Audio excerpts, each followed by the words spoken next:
nós possamos então buscar a amorosa presença de Jesus, Ele que nos afiançou que onde 2 ou mais estivessem reunidos em seu nome, ali Ele haveria de se fazer presente em espírito e verdade. Se conosco, divino amigo Jesus, e permita que nessa memorável noite tenhamos a capacidade de abrir os nossos olhos e os nossos ouvidos ao entendimento da vossa mensagem. Faz, sobretudo, que a nossa irmã Neiva possa receber do alto a inspiração capaz de fazer com que as suas santas palavras possam ser essa luz sublime a iluminar a nossa caminhada até vós. E é gratos por estarmos aqui, gratos pela proteção da casa de Sebastião Mártir, gratos à equipe espiritual que nos tutela, é que pedimos a Ti a intercessão junto a Deus Pai de bondade e misericórdia infinita, para que nos permita dar por aberto o nosso estudo dessa noite. Que assim seja, graças a Deus. Nós teremos hoje então a professora Neiva, que vai falar sobre o capítulo 19 do Evangelho segundo o Espiritismo, o poder da fé, mas ela vai também falar um pouquinho para nós sobre o equilíbrio do pensamento, com a palavra da nossa irmã Neiva. Boa noite a todos, muita paz. Eu sou mais baixinha, tenho que ajustar aqui. Bom ânimo em nossas mentes, em nossos corações, estejamos dispostos ao serviço na seara do Cristo. São pequenas coisas que podemos e devemos fazer, porque já conhecemos o roteiro, e debruçarmos de um lado ou de outro, na má vontade, na preguiça, não vai resultar em coisa boa para nós. Então o Evangelho de Jesus nos convida a vivenciá-lo, porque Evangelho significa boa nova, boa notícia, e essa boa notícia no capítulo 19, conforme já informou o nosso amigo Sivaldo, está sobre, é o item primeiro, que trata o poder da fé. A fé transporta montanhas, esse é o capítulo. Então é muito comentado, muitas vezes nos questionamos o tamanho da nossa fé. Será que eu tenho fé? Será que eu não tenho? Então vejamos. É uma narrativa, está no Evangelho de Mateus. No Evangelho de Mateus, no capítulo 17, os versículos de 14 a 20. É uma narração de algo acontecido quando Jesus chegava ali no meio do povo. Então é dito, Mateus escreve, que quando Jesus veio ao encontro do povo, um homem surgiu ali em meio àquela multidão, veio até Jesus e ajoelhou-se diante dele, pedindo a sua ajuda para curar um filho que era lunático. Um rapaz, um jovem. Então, essa expressão lunático remete a alguém que está sofrendo das faculdades mentais. É alguém que nas luas muda, principalmente segundo a mitologia, que na lua cheia ou na lua nova são períodos de maior perturbação. Então, esse filho desse senhor, ele muitas vezes se atirava ao fogo e outras vezes na água. E ele tinha buscado os discípulos do mestre para curá-lo, só que os discípulos não conseguiram. Então Jesus responde àquele homem falando estas palavras que nós vamos aqui, está entre aspas, porque é a fala de Jesus: ó raça incrédula e depravada, até quando estarei convosco? Até quando vos sofrerei? Trazei-me aqui este menino. E certamente o rapaz foi levado até ali e Jesus fez um tratamento desobsessivo naquele momento e o rapaz ficou são. Isto é, livre daquele espírito, daqueles espíritos que o perturbavam. Passado o evento, os discípulos procuraram Jesus no particular e perguntaram para ele: mestre, como é que nós não conseguimos curá-lo? Por que não conseguimos? E eis o que Jesus diz. A resposta de Jesus é esta: por causa da vossa incredulidade. Pois em verdade vos digo, se tivesseis a fé do tamanho de um grão de mostarda, seriam capazes de transportar as montanhas e remover todas as dificuldades do caminho. Então nós vamos observar essa passagem, Jesus dizendo de remoção de montanhas. O nosso entendimento não deve ser literal, porque remover uma montanha física, nós sabemos que isso aí não é coisa para estarmos querendo destruir a natureza. Quando Jesus se referiu à remoção das montanhas, significa as dificuldades. E quem vai falar isso, para não perder tempo gastando palavras que não vão expressar bem, vamos ver o que Kardec escreve no item 2 do capítulo 19.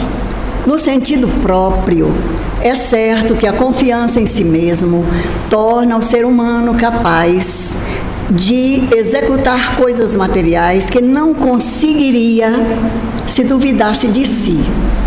Então, com a confiança, com a vontade, esse estímulo da boa vontade nos faz fazer as coisas físicas acontecerem. Aqui, porém, continua Kardec, unicamente no sentido moral se devem entender essas palavras. As montanhas que a fé desloca são as dificuldades, as resistências, a má vontade, em suma, com que se depara o homem, com que se depara da parte dos homens, ainda quando se trate das melhores coisas.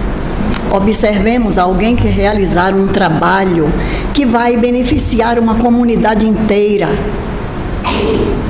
Aí eu falava ali para a Thelma e para o Cláudio, eu lembrei dele na sopa, também lembrei do Sivaldo.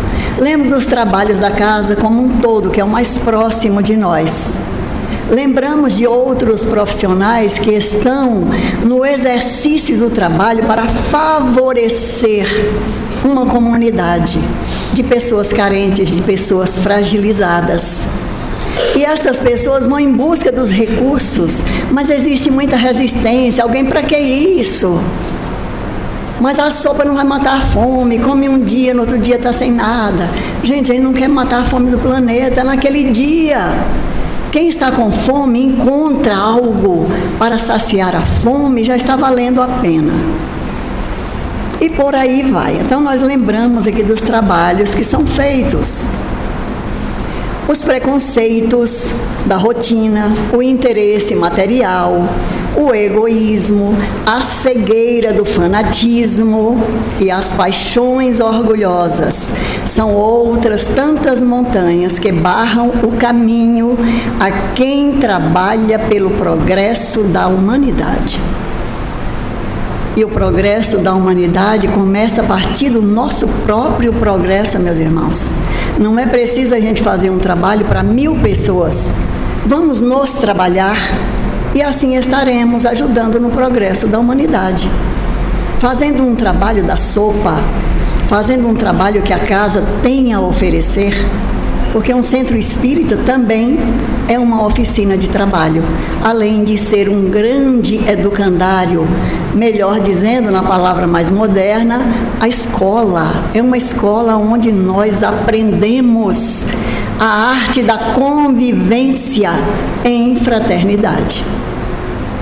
Nós ouvimos a lição ali de Emmanuel, através de Chico Xavier, tua fé. Então, o ser humano há que se colocar como parte integrante desse mecanismo da humanidade.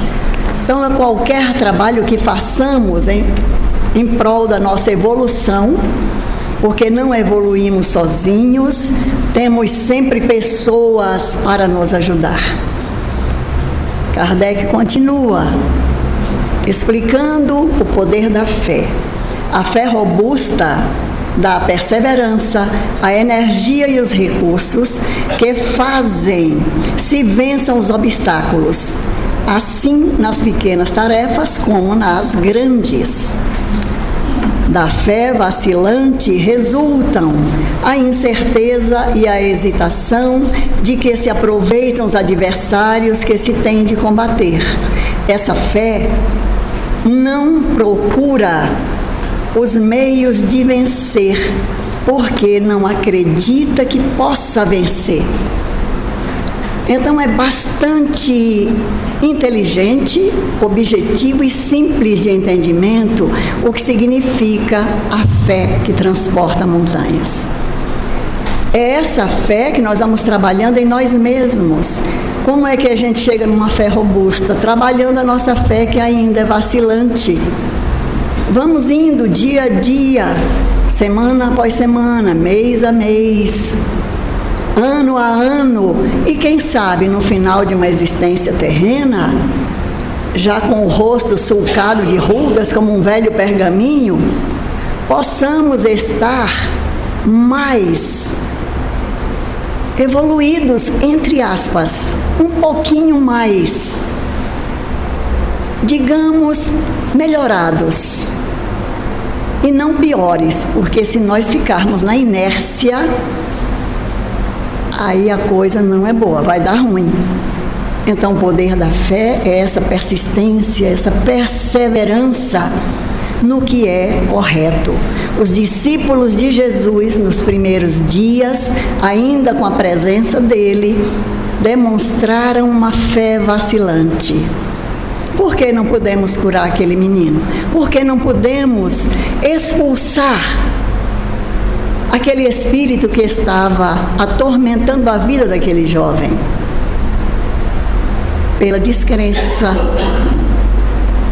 porque não tivestes fé, a fé do tamanho de um grão de mostarda. Então essa fé do tamanho de um grão de mostarda é capaz de fazer toda essa revolução.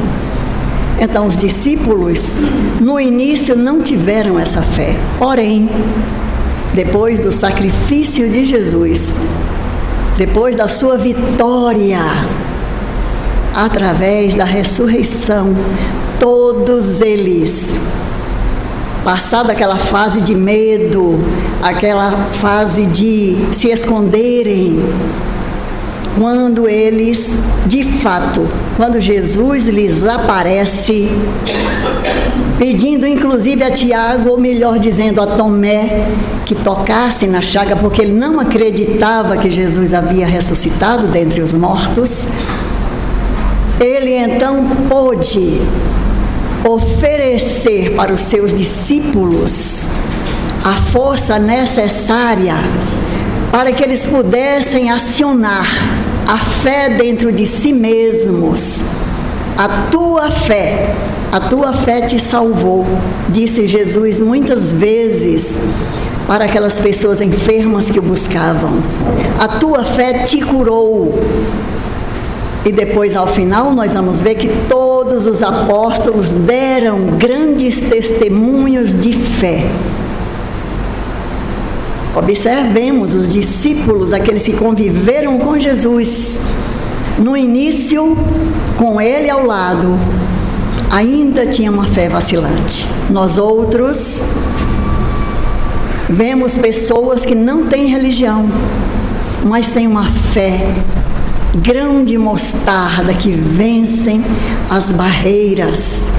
Então tenhamos nós essa perseverança naquilo que estamos fazendo na casa, nos pequenos trabalhos, ao distribuir uma água fluidificada, ao oferecermos um passe, ao fazermos uma prece, ao estarmos refletindo sobre alguma passagem do Evangelho e precisamos conversar com as pessoas, porque nenhum de nós aqui é professor.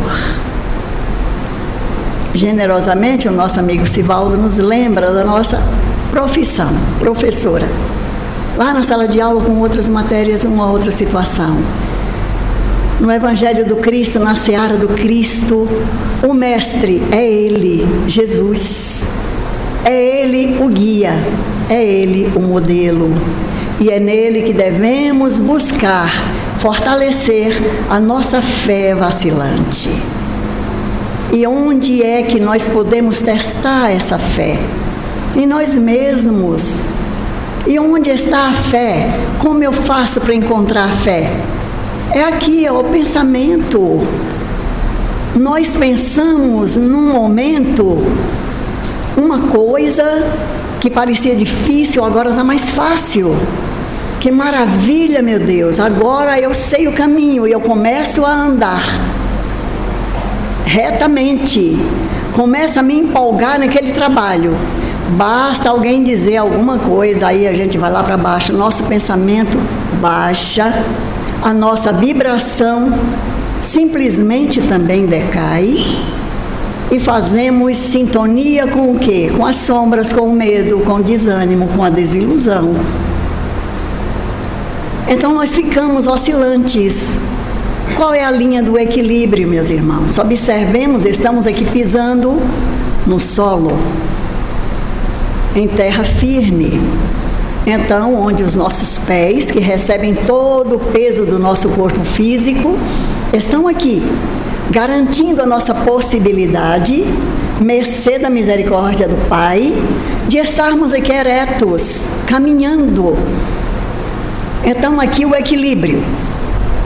Porém, há momentos em que a gente precisa descer num escombro, aí nós descemos. Às vezes precisamos subir, usamos uma escada. O nosso pensamento não precisa de nenhum artefato desse tipo. O nosso pensamento é pela nossa vibração. O nosso pensamento, se nós pensarmos negativamente, o que vai acontecer? Nós vamos entrar numa faixa que não é boa. Então temos que manter o pensamento positivo, o mais alto que for possível. Acompanhando a minha sobrinha, um psiquiatra, porque ela teve um laudo de transtorno bipolar, o médico constatou que ela estava com o transtorno de bipolaridade e passou um medicamento. E ao tomar o medicamento, o organismo reagiu bem, ela estava bem. Ela foi para a Bahia e passou um tempo, o médico pediu um exame. Quando ela voltou, ele observou o exame e perguntou por que ela não estava tomando os remédios. E ela disse, mas eu estou tomando. Ele disse, não está. Mas eu estou, mas não está. Porque o exame é exatamente para isso, para observar alguns elementos que estavam em baixa. E você não está tomando. Ah, doutor, é porque eu não quero engordar. E não vou tomar medicamento nenhum. Ele falou, minha filha, isso aqui é fato. Você tem um transtorno que no momento de alegria, porque todos nós, meus irmãos, temos momentos alegres, e temos alguns momentos e temos motivos para ficarmos mais tristes. Mas olha, a alegria não significa diferente de euforia. E a tristeza que a gente sente em alguns momentos é diferente também de melancolia. Sobre esse assunto está lá no capítulo 5 de O Evangelho segundo o Espiritismo, Bem-aventurados os aflitos. Lá fala sobre o suicídio e a loucura. Fala sobre a melancolia. Então, irmãos, é o seguinte, ele disse, quando você está num momento de euforia, você está muito alegre, o que é que acontece? Ela disse, ah, doutor, aí eu saio, eu compro. E depois, como é que você se sente? Eu fico muito triste. E aí eu pego aquilo, às vezes eu dou para as pessoas, depois eu quero reaver aquilo, não tem mais jeito, aí eu vou lá de novo, gasto o salário inteiro comprando. Ele falou, pois é, minha filha, esses picos de você subir e descer é a bipolaridade. O medicamento era um só. Esse medicamento eu recomendo, é de um laboratório que há mais de 50 anos fabrica. Ele não é dos mais caros, nem é dos mais baratos, porém, vai deixar você na estabilidade. Se você engordar alguns quilos, nada melhor do que atividade física para você equilibrar. Então, meus irmãos, cuidemos da nossa saúde. O nosso pensamento é um caminho que nós podemos medir a frequência. Verifiquemos, estamos muito tristes, procuremos fazer uma meditação. Estamos muito alegres, então que bom, vamos cantar, vamos alegrar as pessoas, mas não é aquela alegria de querer sair comprando o mundo, beijando todo mundo e depois deixar as pessoas em baixa. Isso acontece com muita frequência, com muitas pessoas. O doutor Nivaldo sabe bem sobre o assunto, porque quando essa energia entra na tristeza, no estado de bipolaridade, é chamado de depressão. É a melancolia. Então, o que é que acontece?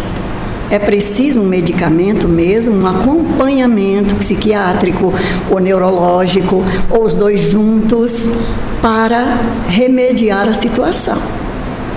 Não vamos achar que somente eu fazer alguma coisa, eu deixar tomar o medicamento, eu vou dar conta do recado. É necessário que estejamos atentos à nossa saúde, à saúde mental, à saúde da nossa cabeça, do nosso pensamento. Então, o equilíbrio dos pensamentos, quais são os recursos? A prece, o passe, os tratamentos que a casa oferece.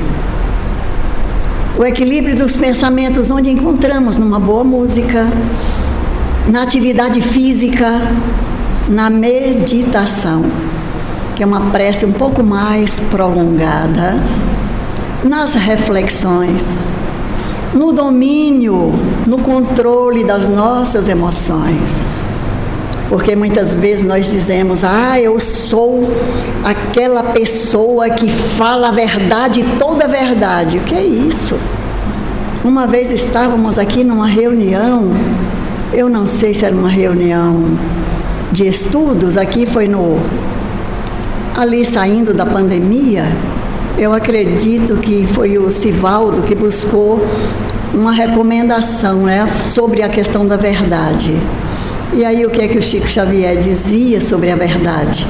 Que Emmanuel havia dito para ele, a verdade é, digamos, 1 grama de verdade num litro de suavidade, sabe, dissolvido, não é aquela verdade nua e crua. Jesus falou sobre as verdades espirituais quando ele esteve por aqui, porém, ainda não era o tempo, não era o momento de nos colocar toda a verdade.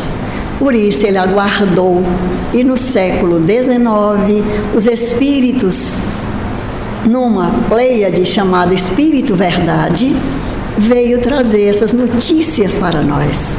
Então equilibremos o nosso pensamento através do desejo do bem, do trabalho. É sempre bom o trabalho, nunca o repouso em demasia. Devemos repousar porque estamos no corpo físico. O repouso é necessário, porém não demais. Então trabalhemos, meus irmãos. Trabalhemos, disciplinemos o nosso pensamento.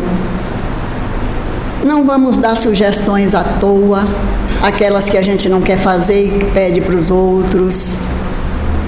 Sejamos tolerantes, sejamos mais agradáveis, mais amenos, mais suaves, mais benquistos. Sabe, aquela pessoa que afaga, que acolhe, E não que aquela, em nome da verdade, sai fazendo desastres. Vamos acolher mais, vamos falar menos, vamos ouvir mais. Vamos observar as pessoas com olhos de tolerância, com olhos de amor. Porque para manter o equilíbrio dos nossos pensamentos, nós temos que nos trabalhar. Porque, para finalizar, pensamento é vida. Tudo nasce do pensamento. As boas ideias e as péssimas ideias. Tudo é no pensar. Então, vamos disciplinando o nosso pensamento. Chico Xavier é um espírito luz, o médium de Jesus. E Emmanuel, quando tem o seu encontro com ele, lhe fala sobre as belezas da vida espiritual. E ele diz: foi o senhor que mandou notícias da minha mãe? Sim, fui eu. Eu quero conhecer esse trabalho. O trabalho está aí. Para começo, começou a esboçar a tarefa dele. E o que é preciso para esse trabalho? Disciplina. Porque eram 3 itens. Qual é o outro item? Disciplina. E qual é o outro item? Disciplina. Porque Chico é amor. Seu coração estava aberto, estava pronto. Mas ainda precisava disciplina. Disciplina, disciplina. E nós outros precisamos desses 3 itens e mais do sentimento de amor, de compaixão e de misericórdia. E estamos falando do equilíbrio do pensamento porque sempre a espiritualidade tem enviado muitas pinturas com esse item, equilíbrio. Então equilibremos os nossos pensamentos, porque pensamento é vida. E vida é amor. Muita paz, muita luz. Você vai tirar para mim 3 livros. Sim, senhor. Por favor. 11, senhor. Quantas pessoas assinaram? 52. Não, mas eu já deixei certinho aí. É sempre bom ouvir a nossa professora, né? Ela, de uma forma muito suave, puxa a nossa orelha. Alguém nos visita pela primeira vez? Nós somos a casa de Sebastião Mártir, a primeira casa espírita de Brasília. E desde a nossa abertura, lá nos idos de 1958, antes da inauguração, a proposta foi que essa casa sempre tivesse a possibilidade de, em revivendo os ensinamentos de Jesus, nos dar essa orientação para o nosso caminhar nesse mundo que ainda experimenta dores. Temos das nossas obras de caridade, temos o Lar Maria Madalena, que eu acho que todo mundo conhece, temos a creche Irmã Elvira, temos os Anjos do Cezon, que confeccionam enxovais de bebê para as nossas mãezinhas que estão em condições de dificuldade. Temos a Sopa Fraterna Francisco Cândido Xavier, que atende aos sábados aí aproximadamente a umas entre 700 e 800 pessoas. Temos o nosso bazar, que é aquelas roupas, aqueles sapatos que a gente tem que não está nos servindo, não estamos usando. Aqui nós fazemos, logicamente, depois da triagem, né? Aquilo que não pode ser utilizado no Lar Maria de Madalena, nós colocamos no bazar, e aquilo que nós não conseguimos vender, temos algumas comunidades carentes que nós levamos isso aí. Então, o que nós mais temos é voluntariado na nossa casa. Então, aqui, para quem gosta de trabalhar no voluntariado, nós temos serviço de sal e de doce. E aqueles que querem nos ajudar na obra, financeiramente, nós temos os nossos sócios contribuintes. Você se inscreve e recebe mensalmente um boleto em branco, que aí é aquilo que a sua condição ou a sua vontade quiser, o pouco que vocês nos dão, juntando de cada um, é o muito que nós conseguimos tocar a obra. A gente tem vários cursos aqui, presenciais e também online. E na terça-feira, depois da reunião pública, nós temos o atendimento fraterno, que é a porta de acesso às pessoas que têm algum tipo de dificuldade, a necessidade de passar por algum trabalho mediúnico. E temos a nossa página lá, vocês podem também acessar e tem todas essas explicações que eu estou dando aqui, tá bem? Mas sejam muito bem-vindos, é muito bom tê-los aqui conosco. Aqueles que quiserem trazer as suas águas para fluidificar, é só chegar aqui no salão, aqui do lado, e deixar suas águas, porque logo após esse encerramento nós temos o passe, que é coletivo, e o encaminhamento para os diversos trabalhos da casa. E aqui, em nome do nosso presidente, Frederico dos Reis, em nome do nosso vice-presidente, o meu tio Nivaldo Torres, que está ali,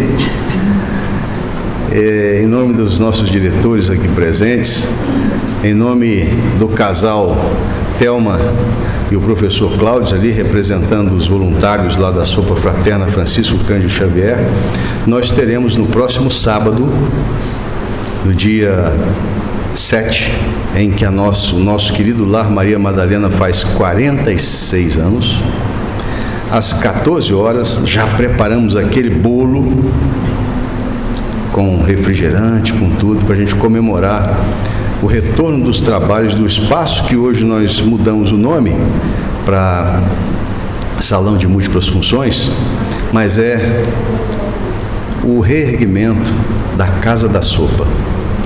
E lá, logicamente, nós teremos possibilidade de aumentar ainda mais o nosso trabalho de assistências aos nossos irmãos que estão aí em condição de necessidade, né? Então, todos são os nossos convidados, ficaríamos muito felizes se pudéssemos contar com vocês. E essa obra só foi possível porque nós aqui conclamamos a todos no voluntariado a nos ajudar com as festas juninas, que nós pegamos o recurso para isso, nas feijoadas ou nos almoços que nós fizemos, enfim, aquela contribuição de cada um de vocês, seja com trabalho, seja com recurso, é que nos permitiu estar então fazendo essa reinauguração do espaço da Casa da Sopa no dia 7 de março, às 14 horas, lá no Parque Assistencial Jorge Cauí. E o último recado, nós temos aqui na casa, para os que nos visitam pela primeira vez, aos sábados também, os trabalhos referentes ao Departamento da Família, Infância e Juventude. Então, aqueles que quiserem podem trazer os seus jovens, podem trazer suas crianças, podem vir também, que nós temos algumas oficinas em que há a possibilidade de nós conversarmos sobre a vida e principalmente sobre Jesus. E esses jovens da mocidade, eles fazem diversos trabalhos. Um deles é a confecção de um cookie, que é um doce de chocolate, que o que eles vendem, esses cookies, esse dinheiro é revertido para a compra dos materiais para as atividades que eles desenvolvem aqui. Então, depois, na saída lá, o nosso irmão João vai estar lá com os cookies, aqueles que puderem nos ajudar serão de grande valia.